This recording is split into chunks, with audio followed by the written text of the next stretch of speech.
then is it your position that that's the reason that you shouldn't be able to ever prosecute any elected officials regardless of party, because it might interfere with their campaigning if they commit murder, if they are committing a major white-collar crime, if they are taking bribes?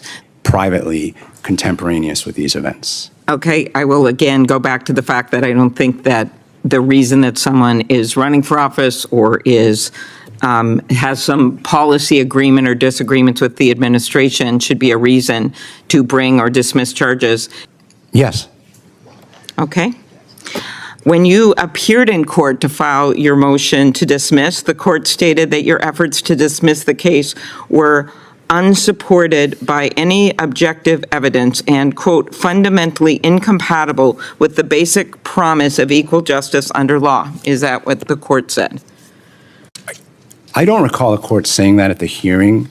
Justice Department official Mr. Bovie is grilled over his decision to drop bribery charges against Mayor Adams, not based on evidence, but because it might interfere with the mayor's re-election campaign and support for the president's immigration agenda. Mr. Bovie, I was just listening to my colleague, Senator Kennedy's questions, and one of your answers was that you felt that these charges should be dropped against the mayor because he was campaigning. It would interfere with his campaigning. It would interfere with his ability to do your job. So then is it your position that that's the reason that you shouldn't be able to ever prosecute any elected officials regardless of party, because it might interfere with their campaigning if they commit murder, if they are committing a major white-collar crime, if they are taking bribes, that the reason is that they're campaigning? Because they're always campaigning, Mr. Bovie. So I was just stunned by that answer.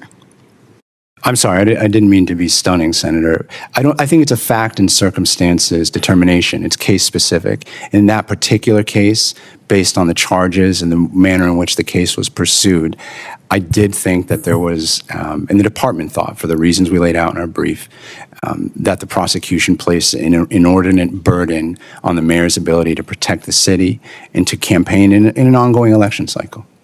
I just think this would be a reason. It's like there would be two classes of justice, one for people who are in office and one for everyone else, if that's the argument you use. And isn't it true on February 10th that you ordered the bribery case against the mayor be dismissed, and I quote your letter to then acting U.S. Attorney Sassoon, without assessing the strength of the evidence or the legal theories on which the case is based? That's what you said, correct? The determination was based on the policy considerations that I've outlined and did not rely on. By your own written admission, though, you failed to assess the merits of the case and ordered that the bribery charges dismissed entirely for these reasons, so he could campaign. That's not true, Senator. That's inaccurate. I did look at the evidence, and that's why I spent extensive time reviewing the case file, meeting with the prosecutors alone, meeting with them, with the defense counsel. In the department's decision-making, we chose to proceed based on the policy determinations that I've outlined and not the strength of the evidence or concerns about the legal theory. In your letter to then acting U.S. Attorney Sassoon, you ordered her to drop the case because you were, quote, concerned about the impact of the prosecution on Mayor Adams' ability to support, end quote, the president's immigration agenda. Is that correct? Yes. Okay.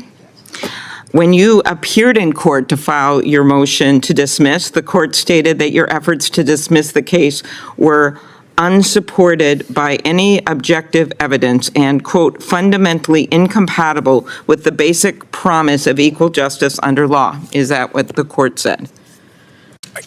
I don't recall a court saying that at the hearing that I attended. To the extent the court wrote something like that in the opinion, that was an opinion that granted the motion. And I think the context is really important, Senator. The context is that Rule 48 doesn't require the department to provide any evidence. It requires a non-conclusory explanation by the prosecutors of the reason for dismissing a case. Okay, well, let's go over what Hagen Skoten, who was he was the lead prosecutor on the case. Is that right? I think that's right, yes. Decorated Iraqi war veteran, clerked for then Judge Kavanaugh on the D.C. Circuit, and then Justice Roberts.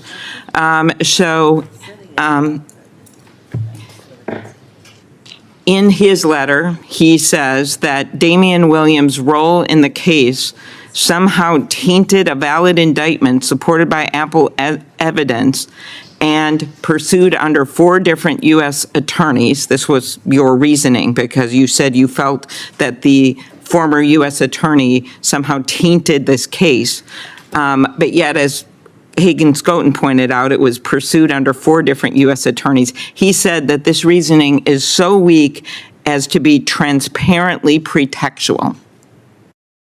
Why do you think he said that? So I'd like to begin by just confirming that I respect Hagan's military service and his public service. And the fact that we disagree on this particular issue is not meant to disparage him in any way. However, the department filed a brief explaining and elaborating on the basis for our motion. In that brief, we outlined private communications and comments on documents by the prosecutors, including Mr. Skoton.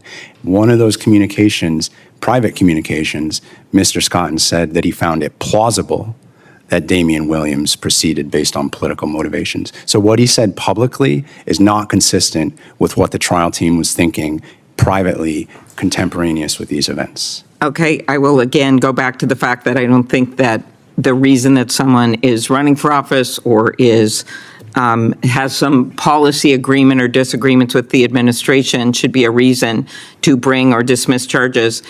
Senators slam the move as a dangerous precedent, creating one standard of justice for politicians and another for everyone else. A lead prosecutor even refused to sign off, calling the dismissal a transparent pretext. The hearing raises serious concerns about politics interfering with prosecutions, especially as similar claims surface about the firing of January 6 investigators. And he also added, no system of ordered liberty can allow the government to use the carrot of dismissing charges or the stick of threatening to bring them again to induce an elected official to support its policy objective.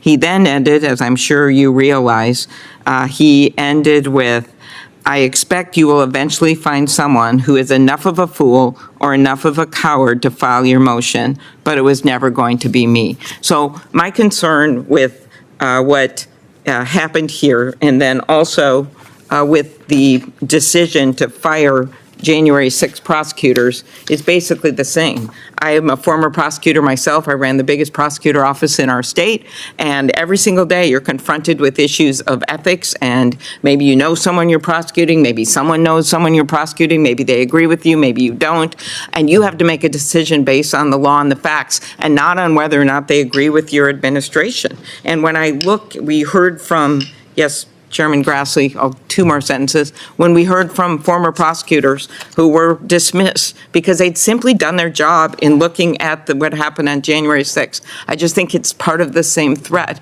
It's politics over the law, and it should be law over politics. Senator Moody. It's a good thing I wasn't holding that gavel. Good to be with you. Thank you for being here. Thank you to your family for being here.